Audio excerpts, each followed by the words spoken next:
الحمد لله نحمده ونستعينه ونستغفره ونؤمن به ونتوكل عليه ونعوذ بالله من شرور أنفسنا ومن سيئات أعمالنا من يهده الله فلا مضل له ومن يضلل فلا هادي له وأشهد أن لا إله إلا الله وحده لا شريك له وأشهد أن محمدا عبده ورسوله أرسله بالحق بشيرا ونذيرا وداعيا إلى الله بإذنه وسراجا منيرا. أما بعد فإن خير الحديث كتاب الله وخير الهدي هدي محمد صلى الله عليه وسلم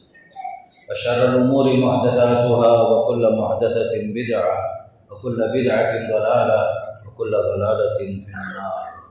أعوذ بالله السميع العليم من الشيطان الرجيم. قد أفلح من تزكى وذكر اسم ربه فصلى. عن ابن عمر رضي الله عنهما قال فرض رسول الله صلى الله عليه وسلم زكاة الفطر صاعا من تمر أو صاعا من شعير على العبد والحر والذكر والأنثى والصغير والكبير من المسلمين. رواه البخاری.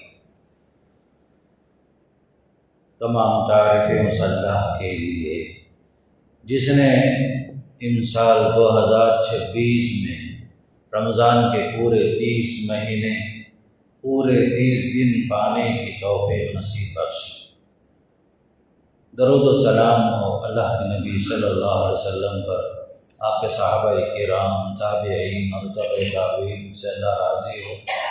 اللہ تعالیٰ ان سب کے خدمات قبول فرمائے اور انہیں جنت نصیب فرمائے، اور ہمیں بھی اس ماہ رمضان میں اللہ کے نیک بندوں میں اہل جنت میں اللہ شمار فرمائے، جہنم سے اللہ ہمیں دور فرمائے. محترم حضرات، خاص کر قرآن اور حدیث کی روشنی میں ماہ رمضان کے اختتام پر بھی کچھ اور سنتیں ہیں. اہم سنت یہ ہے کہ عبادات کے اختتام پر، چاہے وہ نماز ہو، چاہے وہ حج ہو، چاہے وہ مجلس ہو، ہر عبادت کا اختتام استغفار سے کرنے کا حکم ہوا ہے، کثرت سے اللہ سے معافی مانگنے کا حکم ہوا ہے. تو رمضان کے اختتام پر بھی توبہ اور استغفار کا اہتمام ہونا چاہیے. جیسا کہ اللہ تعالیٰ نے صاف طور پر حج کے بارے میں فرمایا فَإِذَا قَضَيْتُم مَّنَاسِكَكُمْ فَاذْكُرُوا اللَّهَ كَذِكْرِكُمْ آبَاءَكُمْ أَوْ أَشَدَّ ذِكْرًا. جب تم حج سے فارغ ہو گئے ہو تو کثرت سے اللہ کو یاد کرو، کثرت سے اس کا ذکر کرو، کثرت سے استغفار کا اہتمام کرو. نماز سے آپ فارغ ہوتے ہیں تو آپ فوراً اللہ اکبر استغفر اللہ کا اہتمام کرتے ہیں. مجلس یوں ہی ختم ہوتی ہے تو آپ کفارہ مجلس پڑھتے ہیں سبحانک اللہم وبحمدک اشہد ان لا الہ الا انت استغفرک واتوب الیک. تو اسی طریقے سے رمضان کے اختتام میں حضرت عمر بن عبدالعزیز رحمہ اللہ اپنے گورنروں کو خط لکھتے تھے کہ آپ لوگ اپنے اپنے شہروں میں، اپنے اپنے بستیوں میں لوگوں سے کہو کہ وہ جو ہے کثرت استغفار کا اہتمام کریں رمضان کے آخر میں، اور صدقہ فطر کا اہتمام کریں. کثرت استغفار کے ساتھ حضرت عمر بن عبدالعزیز خط میں یہ لکھتے تھے قولوا کما قال ابوکم آدم. تم جو ہے استغفار اسی طرح کرو جس طرح تمہارے بابا آدم علیہ السلام نے استغفار کیا. ربنا ظلمنا انفسنا وإن لم تغفر لنا وترحمنا لنكونن من الخاسرین. قولوا کما قال نوح علیہ السلام. تم ایسے ہی استغفار کرو جیسے نوح علیہ السلام نے اللہ سے مغفرت چاہی. وَإِلَّا تَغْفِرْ لِي وَتَرْحَمْنِي أَكُن مِّنَ الْخَاسِرِينَ. پروردگار اگر تو معاف نہ کرے، اگر تو ہم پر مہربانی کا معاملہ نہ کرے تو ہم گھاٹے میں رہیں گے. بابا آدم نے یہ دعا سکھائی ربنا ظلمنا، پروردگار ہم نے ظلم کیا اپنے اوپر اور ہم اب تو سے معافی چاہتے ہیں. ربنا ظلمنا انفسنا وَإِن لَّمْ تَغْفِرْ لَنَا وَتَرْحَمْنَا. اگر تو جو ہے ہمیں معاف نہ کرے، رحم نہ کرے، ہم گھاٹے میں رہیں گے. پھر لکھا خط میں قولوا کما قال موسیٰ علیہ السلام، موسیٰ علیہ السلام نے جیسے اللہ سے مغفرت چاہی، رب اغفر لی ربی انی ظلمت نفسی فاغفر لی وغفر لہ، پروردگار میں نے اپنے آپ پر ظلم کیا ہے، مجھے معاف فرما۔ تم اسی طرح کرو جس طرح نوح علیہ السلام، موسیٰ علیہ السلام، حضرت یونس علیہ السلام نے اللہ سے مغفرت طلب کی، لا الہ الا انت سبحانک انی کنت من الظالمین۔ تو حضرت یونس علیہ السلام جب مچھلی کے پیٹ میں تھے تب بھی انہوں نے اللہ کو یاد کیا اور مغفرت طلب کی، فرمایا پروردگار تیرے علاوہ کوئی عبادت کے لائق نہیں ہے، تو ہر عیب سے پاک ہے، میں ہی اپنے آپ پر ظلم کرنے والوں میں سے۔ تو بندہ مومن جو ہے اختتام رمضان میں خصوصی طور پر کثرت سے استغفار کا اہتمام کرے، استغفر اللہ لا الہ الا انت سبحانک انی کنت من الظالمین، اس طرح کی دعائیں۔ عمر بن عبدالعزیز رحمہ اللہ آگے چل کے یہ بھی لکھتے ہیں استغفار کے ساتھ ساتھ خاص کر مساکین کے لیے صدقہ فطر کا اہتمام کرو، اس کے ذریعے سے مسکینوں کا فائدہ ہوتا ہے۔ جیسا کہ قرآن مجید کی جو آیت پڑھی گئی، اس آیت سے حضرت سعید بن مسیب رحمہ اللہ بعض اور علماء استنباط کرتے ہیں یہ آیت زکوٰۃ الفطر سے متعلق ہے۔ قد افلح من تزکا، وہ شخص کامیاب ہو گیا جس نے اپنے آپ کو پاک صاف کر لیا اور اپنے رب کا نام یاد کرتا رہا، پھر نماز پڑھا۔ اور حدیث میں آتا ہے ابن عمر رضی اللہ تعالیٰ عنہ فرماتے ہیں اللہ کے نبی علیہ السلام نے سارے مسلمانوں پر، مردوں پر، عورتوں پر، چھوٹے بڑے، آزاد غلام، سب کے اوپر اپنے فرض کیا ہے زکوٰۃ الفطر۔ اور یہ بھی فرمایا کیا چیز آپ نے فرض کیا، سام من تمر او سام من شعیر، ایک سا کھجور کا، ایک سا جو حضرت ابو سعید خدری رضی اللہ عنہ کی اور ایک حدیث بخاری میں ہے، وہ فرماتے ہیں ہم لوگ اس زمانے میں اللہ کے نبی علیہ السلام کے زمانے میں ایک سا کھجور یا ایک سا جو دیتے تھے، یا جو کھانے کا جو خوراک تھا وہ زمانے میں من طعام، یا جو ہے منقع دیتے تھے یا پنیر دیتے تھے۔ اس طرح 5 چیزوں کا ذکر حضرت ابو سعید خدری رضی اللہ عنہ فرماتے ہیں۔ اور اس حدیث میں یہ بھی بات آتی ہے ابن عمر رضی اللہ تعالیٰ عنہ کی حدیث میں زکوٰۃ الفطر کیوں دیں گے، اس میں 4 سوال ہے، کیوں دینا، کون دینا، کب دینا، کسے دینا۔ سب سے پہلے کیوں دینا، اس کا بھی جواب حدیث میں ہے، طہرۃ للصائم من اللغو والرفث۔ رمضان کے مہینے کے اندر بہت سارے غلطیاں ہم سے ہو جاتی ہیں، فرمایا یہ پاکی کا ذریعہ ہے، بیکار قسم کی باتیں جو رمضان میں ہو جاتی ہیں یا شہوت کی باتیں جو ہو جاتی ہیں اس سے کفارہ بن جاتا ہے، خاص کر یہ زکوٰۃ الفطر، صدقہ فطر۔ اور ایک علت حدیث میں بتایا مساکین کو کھانے کا ذریعہ ہے، اور ایک حدیث میں فرمایا اللہ کے نبی علیہ السلام نے کہ خاص کر زکوٰۃ الفطر ادا کرو عید کی نماز کو جانے سے پہلے، کیوں؟ ان مساکین کو بے نیاز کرو تاکہ وہ لوگ عید کے دن مانگتے ہوئے نہ پھریں، ان کی ضرورتیں پوری ہوں اور وہ لوگ خوشی میں آپ کے ساتھ برابر شریک ہوں۔ اس لیے آپ نے فرمایا اغنوہم عن السؤال، مانگنے سے مساکین کو بے نیاز کرو۔ تو علت یہ معلوم ہو گئی کہ کون کیوں دینا چاہیے، تاکہ ہمارے جو گناہ ہوئے ان گناہوں کا کفارہ ہو جاتا ہے۔ حضرت عمر بن عبدالعزیز رحمہ اللہ، ابن منقدر وغیرہ کی ابو ہریرہ رضی اللہ عنہ کی طرف سے ایک روایت یہ بھی نقل کرتے ہیں کہ اس کی علت یہ بھی سمجھ میں آتی ہے کہ استغفار جو ہے، جو کچھ روزے کے دوران جو کچھ چھوٹے موٹے جو غلطیاں ہوتی ہیں، یہ زکوٰۃ الفطر اور استغفار، یہ دونوں چیزیں خاص کر کے روزے دار کے روزے سے جو غلطیاں ہوئی ہیں اس کے لیے کفارہ بنتی ہیں۔ بلکہ حضرت عمر بن عبدالعزیز رحمہ اللہ یہ کہتے ہیں اس کی حیثیت ایسی ہے زکوٰۃ الفطر کی، جیسے ہم نماز میں کچھ غلطیاں کرتے ہیں تو کیا کرتے ہیں ہم لوگ سجدے سہو پڑھتے ہیں، سجدے سہو 2 سجدہ کرتے ہیں، تو اسی طرح زکوٰۃ الفطر جو ہے وہ ایسے سجدے سہو کی طرح ہے روزے کے لیے۔ روزے میں اللہ کی مہربانی دیکھو،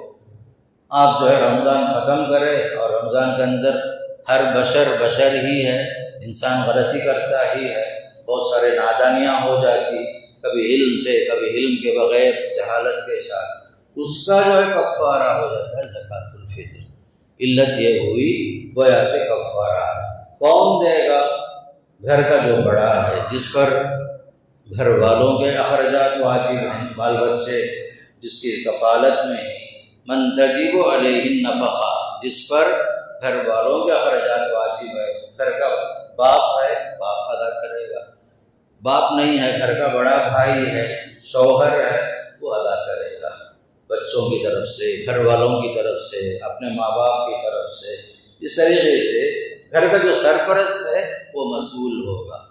تیسرا سوال اس میں یہ ہے کہ جو کیا کیا دیں گے آپ؟ تو عہد نبوت میں خوراک کے طور پر کھجور بھی استعمال ہوتا تھا، اس زمانے میں جو بھی استعمال کرتے تھے، پنیر استعمال ہوتا تھا، منقع استعمال ہوتا تھا۔ تو حضرت ابو سعید خدری کی روایت کے مطابق جو بھی وہ زمانے میں ہم کھاتے تھے اناج کی شکل میں، وہ جو دیتے تھے، اس طریقے سے یہ بات معلوم ہوئی کہ وہ زمانے میں ایک سا جو ہے دو قسم کا سا ہوتا ہے،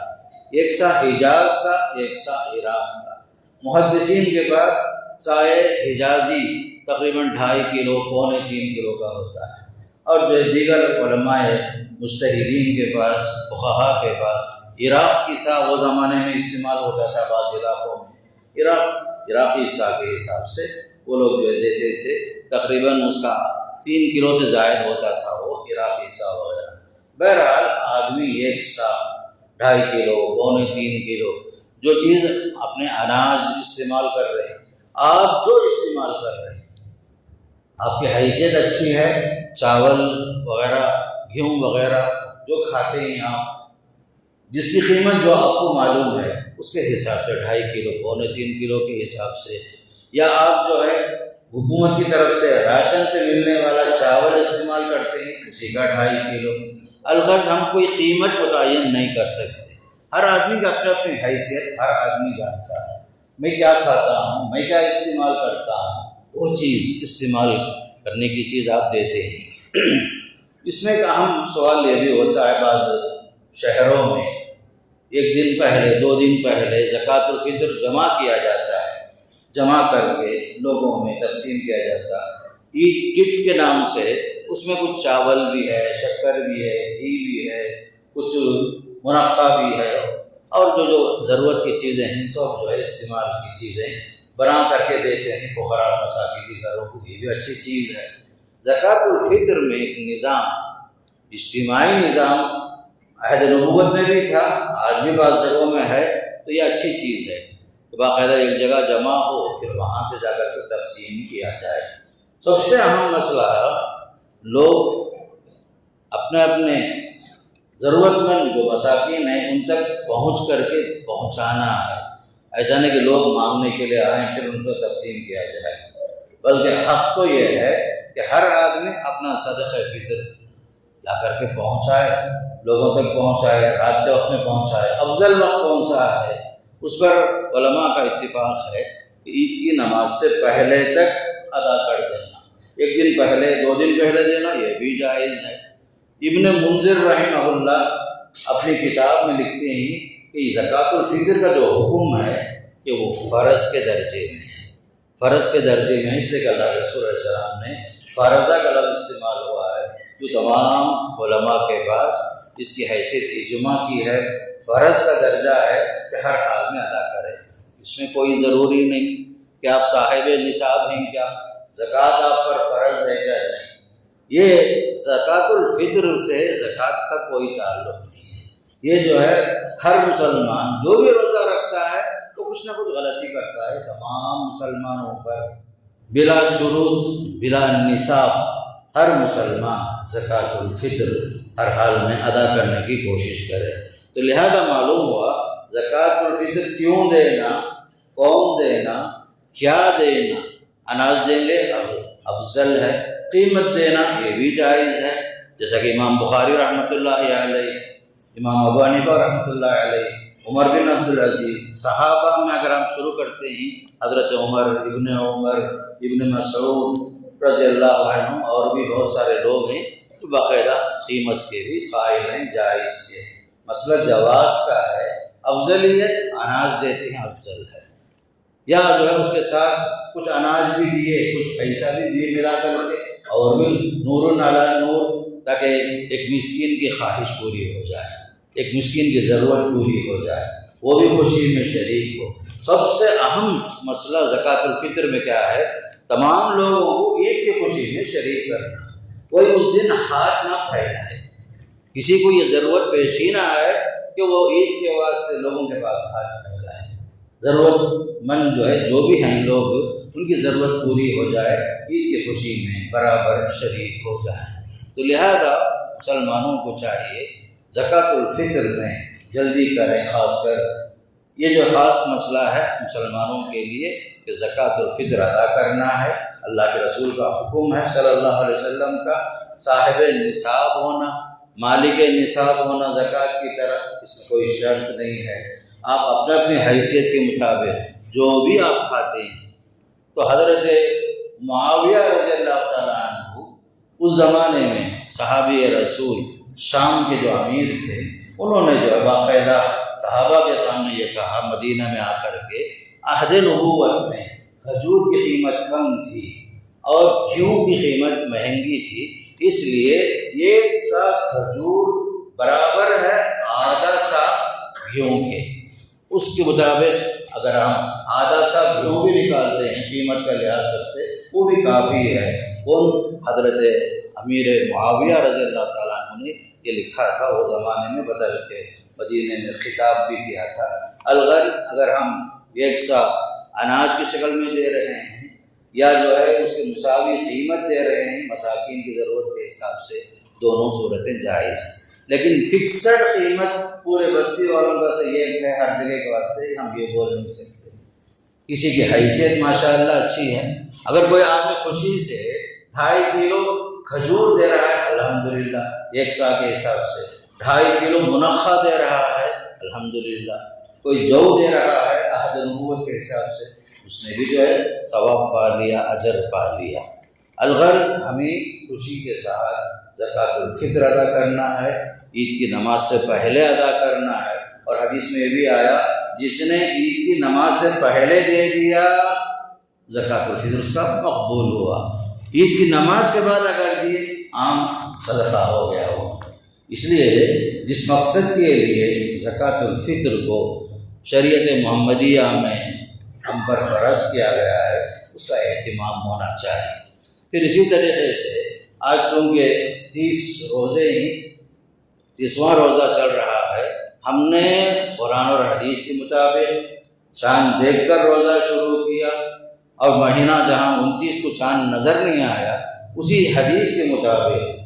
شعبان رمضان کے مہینے کو ہم نے 30 پورا کیا ہے اللہ کے فضل سے۔ اس لیے کہ اللہ کا حکم ہے وَلِتُكْمِلُوا الْعِدَّةَ، گنتی تم پوری کر لو۔ اگر جو مہینہ 29 کا نہیں ہوا، چاند نظر نہیں آیا، تو 30 جو گنتی پورا کرو۔ لہذا آج غروب آفتاب تک ہم سب کے لیے ماہ رمضان باقی ہے، توبے کے لیے وقت ہے، استغفار کے لیے وقت ہے، اپنے گناہوں پر شرمندہ ہو کر آنسو بہا کر اللہ کو منوانے کا جو موقع ہے ابھی بھی ہے میرے دوست۔ اللہ سے یہ توفیق مانگو، خاص کر کے سال بھر اللہ کی اطاعت کرنے، نماز پڑھنے، کما حقہ سنن اور نوافل کے ساتھ جو روزے ہیں اس کا بھی اہتمام کرنے کے اللہ ہمیں توفیق دے۔ رمضان میں جو اہتمام ہوتا ہے تقوی کا، طہارت کا، اور جو خاص کر گناہوں سے بچنے کا، یہ چیز، یہ ماحول ہمیشہ ہونا، اس کے لیے اللہ سے توفیق مانگنے کی بڑی ضرورت ہے۔ اب قرآن مجید کی ترتیب دیکھیے، پہلا حکم آیا آیت میں روزے کی فرضیت کا، دوسری آیت میں کہا گیا شہر رمضان الذی انزل فیہ القرآن، ماہ رمضان میں قرآن نازل ہوا۔ اس کے بعد والی آیت آ رہی ہے وَإِذَا سَأَلَكَ عِبَادِي عَنِّي فَإِنِّي قَرِيبٌ۔ تیسری آیت دعا سے متعلق ہے۔ اہم چیز کیا ہے؟ عبادت کرنا اہم نہیں ہے، عبادت کا قبول ہونا اہم ہے۔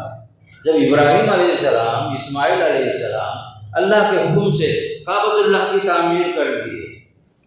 کعبۃ اللہ کو بنانے کا حکم ہوا، بنا دیے۔ بنانے کے بعد حضرت ابراہیم خلیل اللہ، حضرت اسماعیل ذبیح اللہ علیہ السلام نے رب کے حضور میں یہ دعا کی، ربنا تقبل منا انک انت السمیع العلیم، پروردگار تیرا حکم تھا طہر بیتی للطائفین، میرے گھر کو پاک صاف کرو، طواف کرنے والے، رکوع کرنے والے، سجدہ کرنے والوں کے لیے ہم نے وہ تو کر دیا، کعبۃ اللہ کی تعمیر تو ہو گئی، لیکن اس عمل کو قبول کرنا یہ تیرے حوالے ہے، جو ہم نے کیا تیرے واسطے کیا، قبولیت تیرے پاس ہے، اے اللہ اس عمل کو قبول فرما۔ تو ابراہیم علیہ السلام، اسماعیل علیہ السلام دونوں نے یہی دعا کی، ربنا تقبل منا انک انت السمیع العلیم۔ ہمارے اسلاف کا حال یہ تھا، رمضان شروع ہونے سے پہلے دعا کرتے تھے، پروردگار مجھے وہاں تک پہنچا، رمضان تک، اس کی سعادت، اس کی برکت، رمضان کی مغفرت پانے، روزہ رکھنے، قیام اللیل، اعتکاف، شب قدر کی تلاش، اس سب کے لیے اے اللہ مجھے توفیق دے دے۔ ہمارے اسلاف 6 مہینہ مسلسل دعائیں مانگتے تھے، رمضان جو ہی ختم ہوا پھر اس کے بعد پھر 6 مہینہ دعا مستحق، پروردگار جو ہوا ہوا، ہم بشر ہیں، کوتاہیاں ضرور ہوتی ہیں ہم سے، ہم نے جو کیا رمضان میں اسے قبول کر لے، قبول کر لے، قبول کر لے، یہ چیز ہونا۔ اسی لیے قرآن کی آیت کی ترتیب میں اللہ نے فرمایا وَإِذَا سَأَلَكَ عِبَادِي عَنِّي فَإِنِّي قَرِيبٌ، جب میرے بندے میرے بارے میں آپ سے پوچھیں تو کہہ دو فَإِنِّي قریب، میں بہت قریب ہوں۔ کتنا قریب ہوں؟ شہرک سے بھی زیادہ قریب، وَنَحْنُ أَقْرَبُ إِلَيْهِ مِنْ حَبْلِ الْوَرِيدِ، ہم تم سے اتنا قریب ہیں، تمہاری شہرک سے بھی زیادہ قریب ہیں۔ اللہ آپ کی دعائیں سنتا ہے۔ زبانوں کا اختلاف، لہجے کا اختلاف، سب اپنی جگہ میں، مکان کا اختلاف ایک جگہ میں، لیکن رب جلال ذوالجلال جو ہے ہر آدمی کی دعا سنتا ہے۔ جب آپ اللہ سے دعا مانگتے ہیں، یا رب یا رب یا رب یا حی یا قیوم برحمتک استغیث، دعا کی قبولیت کا خاص کر ایک اہم طریقہ ہے۔ قبولیت دعا کے امکانات بڑھ جاتے ہیں، آپ رب کا نام لے کر پکاریں، رب العالمین کو یاد کریں، اس کے اسماء، اس کے صفات سامنے رکھ کر، جو ہم نے بعض اعمال جو اللہ کے لیے کیا، خاص کر کے یاد کر کے، گناہوں سے بچے اللہ کے واسطے، یہ سب وسیلہ، نیک اعمال کا وسیلہ، خاص کر رمضان کے اندر آخر میں دعاؤں کا اہتمام کثرت سے ہونا چاہیے، اس لیے کہ ایسا موقع بار بار نصیب نہیں ہوتا۔ اللہ نے ہمارے ساتھ خیر کا معاملہ کیا ہے، آج ہم زندہ نہیں تھے، کل تک پتہ نہیں کتنے لوگ زندہ تھے، آج ان کی وفات ہو گئی، رمضان کا اختتام انہیں نصیب نہیں ہوا، کچھ رمضان کے بیچ میں گئے، کچھ لوگ رمضان سے پہلے ہی چلے گئے، ہمارے ہی ساتھ بیٹھتے تھے، اٹھتے تھے۔ اللہ نے ہم سے بھلا چاہا، اللہ نے موقع دیا ہے، اس لیے غنیمت جانا، اللہ سے توفیق مانگو، اپنے گناہوں کے لیے اللہ سے اصرار کے ساتھ دعا کی قبولیت کے لیے اللہ سے بار بار مانگنا، انفرادی طور پر بیٹھ کر اللہ کو یاد کر کے، آنسو بہا کر کے دعا کی جو خاص گھڑیاں ہیں، خاص کر جمعے کا جو وقت ہے، عصر میں، آج عصر سے لے کر عصر کا جو وقت ہے جمعے کے دن، اس میں قبولیت کی گھڑی ہے، حدیث میں آتا ہے، اس کا اہتمام ہو، اور خاص کر افطار سے پہلے جو آج کا دن آخری افطار ہے، اس میں بھی دعاؤں کا اہتمام کیجیے، تاکہ جو عند اللہ ہمارا عمل مقبول ہو۔ سمجھیے کہ سورج غروب ہو گیا، رمضان اپنی جگہ پر واپس چلا گیا، شوال شروع ہو گیا۔ اب جو شوال کی جو سنتیں ہیں، عید سے پہلے ہمارے اسلاف کا طریقہ ہے، بلکہ حدیث میں حکم آتا ہے، شوال کا چاند نظر آ کر آپ نے دعا پڑھ لی، اللہم احل علینا بالامن والایمان والسلامۃ والتوفیق۔ تو یہ دعا پڑھنے کے بعد عید کی نماز تک تکبیرات کا اہتمام ہونا، یہ بھی ایک اہم سنت ہے۔ ایسا نہیں کہ عیدگاہ کو جاتے ہوئے تکبیر بولو، عیدگاہ پہنچنے تک بولو، نہیں، سورج غروب ہونے کے بعد سے شروع ہوتا ہے تکبیر کا وقت۔ ہمارے اسلاف آتے ہوئے جاتے ہوئے بازاروں میں خصوصاً تکبیرات عیدین، اللہ اکبر، اللہ اکبر، لا الہ الا اللہ، اللہ اکبر، اللہ اکبر وللہ الحمد انفرادی طور پر اپنے اپنی جگہ میں تکبیر کا اہتمام کرنا مغرب کے بعد سے جب تک عید کی نماز کے لیے امام صاحب کھڑے نہیں ہو جاتے، یہ ایک اہم سنت ہے۔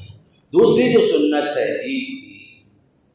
فجر کی نماز کے بعد جب ہم عید کی عیدگاہ کے لیے جاتے ہیں اس سے پہلے ہی عید کے لیے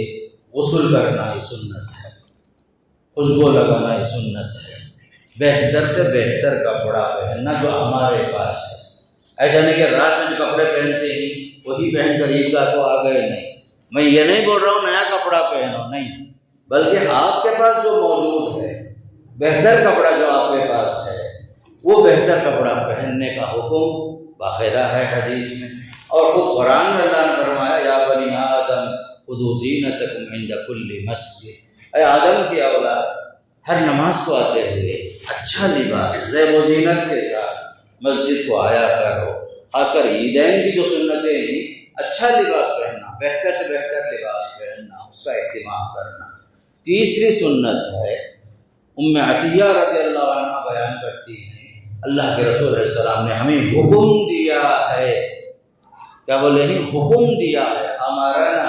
ہم عیدگاہ کو آئیں، ساری عورتیں، دوشیزہ بھی، باقرہ، شادی شدہ، یہاں تک کہ بوڑھی عورتیں، جوان بچیاں، بچے، سب جو ہے عیدگاہ کو آئیں، باقاعدہ آپ نے ہمیں حکم دیا۔ بس صحابیات نے پوچھا یا رسول اللہ سب کے پاس چادر نہیں ہے نا عیدگاہ کو آنے کے واسطے، غریبی کا زمانہ تھا وہ، تو اللہ کے رسول نے فرمایا اپنے سہیلیوں سے لے لو، سہیلیوں کی چادر میں دو آدمی مل کر ایک چادر میں گھس کر کے آ جاؤ، لیکن عیدگاہ کو آنا، ہر حال میں آنا۔ کیوں؟ فرمایا وَلْيَشْهَدْنَ الْخَيْرَ وَدَعْوَةَ الْمُسْلِمِينَ، تاکہ پورے لوگ آئیں، مسلمان جتنے بھی ہیں، مرد، عورتیں، بوڑھی عورتیں، جو چل سکتے ہیں، سواری میں آ سکتے ہیں، سب آئیں تاکہ اس خیر میں شریک ہوں، واعظ و نصیحت میں شریک ہوں، مسلمانوں کی دعاؤں میں شریک ہوں۔ باقاعدہ دعا ہوگی، پتہ نہیں ہم میں سے کون سا اللہ کا بندہ جو مستجاب الدعوات ہے، اس کی دعا کی برکت سے ہماری دعا بھی قبول ہو جائے۔ خاص کر عید کی نماز میں آنا، اور حدیث میں عورتوں کے لیے یہ بھی کہا گیا جو حیض والی عورتیں ہیں، عذر شرعی ہے، نماز تو نہ پڑھیں، کنارے ہٹ جائیں، لیکن واعظ و نصیحت سنیں، دعا میں شریک رہیں، یہاں تک حدیث میں آتا ہے۔ اور تیسری اور ایک حدیث میں ہمارے نبی علیہ السلام نے فرمایا لا تمنعوا اماء اللہ مساجد اللہ، اگر آپ کے گھر میں آپ کے خواتین نمازوں میں آنا چاہتے ہیں، مساجد میں آنا چاہتے ہیں، وہ اللہ کے بندوں، اللہ کی بندیوں کو مساجد میں آنے سے مت روکو انہیں، تاکہ وہ بھی آئیں۔ سنت ہے، یہ ایسی سنت ہے کوئی انکاری نہیں کر سکتا۔ صحیح حدیث بخاری میں ہے، عورتوں کا حاضر ہونا، عیدگاہ میں شریک ہونا، نماز میں شریک ہونا، بچوں کا آنا، سب جو ہے حدیث سے ثابت ہے۔ لہذا جس طرح ہم جو حقدار ہیں، خواتین بھی آئیں گے، لیکن ایک شرط، خواتین آئیں، بہتر سے بہتر کپڑا پہن کر آئیں، خوشبو استعمال نہ کریں، یہ پھول وغیرہ خوشبو جتنے سینٹ ہیں عورتوں کے لیے ممنوع ہے، مردوں کے لیے جائز ہے۔ ہاں، اور ایک اہم مسئلہ، عیدگاہ میں آئیے، تکبیرات پڑھتے رہیے جب تک کہ امام نماز کے لیے نہ کھڑے ہو جائے۔ عیدگاہ میں اللہ کا حکم دیکھو کیسا ہے، نہ اذان ہوگی، نہ اقامت ہوگی، نہ ماقبل کوئی سنت ہوگی، نہ کوئی ماں بعد سنت ہوگی۔ ولو بالفرض، آج رات بارش ہو گئی، ولو بالفرض عیدگاہ میں نماز کی گنجائش نہیں، کیونکہ زمین تر ہو گئی ہے۔ اس صورت میں بھی اگر ہم مسجد میں اگر نماز پڑھتے ہیں، اس وقت یہ مسجد جو ہے مصلی میں تبدیل ہو جاتی، حیض والی عورت بھی آئے گی، نفاس والی عورت بھی آئے گی، اب آئیں گے تحیۃ المسجد نہیں پڑھیں گے، بیٹھ جائیں گے۔ میں اس لیے بول رہا ہوں احتیاطاً، کبھی ہوتا ہے شہروں میں جگہ نہیں ہوتی، مسجد میں عید کی نماز پڑھی جاتی 2 بار 3 بار لوگوں کی کثرت کے حساب سے، تو عیدگاہ کا جو حکم ہے عید کے دن، اللہ کا قانون دیکھو، اللہ کا حکم ہے ہم روزہ رکھو بولے رکھے، عید کا دن ہے، کل کوئی خوشی سے روزہ رکھنا چاہتا نہیں، حرام ہے، آپ عید کے دن روزہ نہیں رکھیں گے، اس لیے کہ اللہ کا حکم ہے۔ جب اللہ کے نبی علیہ السلام مدینہ پہنچے صلی اللہ علیہ وسلم، دیکھا لوگ وہاں خوشیاں منا رہے تھے 2 دن، تب آپ نے فرمایا کیا چیز ہے یہ پوچھے، تاکہ ہم لوگ زمانے جاہلیت سے 2 دن خوشیاں مناتے ہیں۔ تب آپ نے فرمایا اللہ نے تمہارے لیے اس سے بہتر 2 دن خوشی کا رکھا ہے، عید الفطر اور عید الاضحیٰ۔ ایک اہم سنت عید الفطر میں یہ ہے، ہمارے استاد محترم مجھے یاد آئے مولانا ابوالبیان حماد صاحب رحمۃ اللہ علیہ، اللہ جنت نصیب کرے، حدیث پڑھاتے ہوئے اس حدیث کا ترجمہ ایسا کرتے تھے، عیدوں میں فرق کیا ہے، عید الاضحیٰ میں عید الفطر میں۔ آپ فرماتے تھے اللہ رحم فرمائے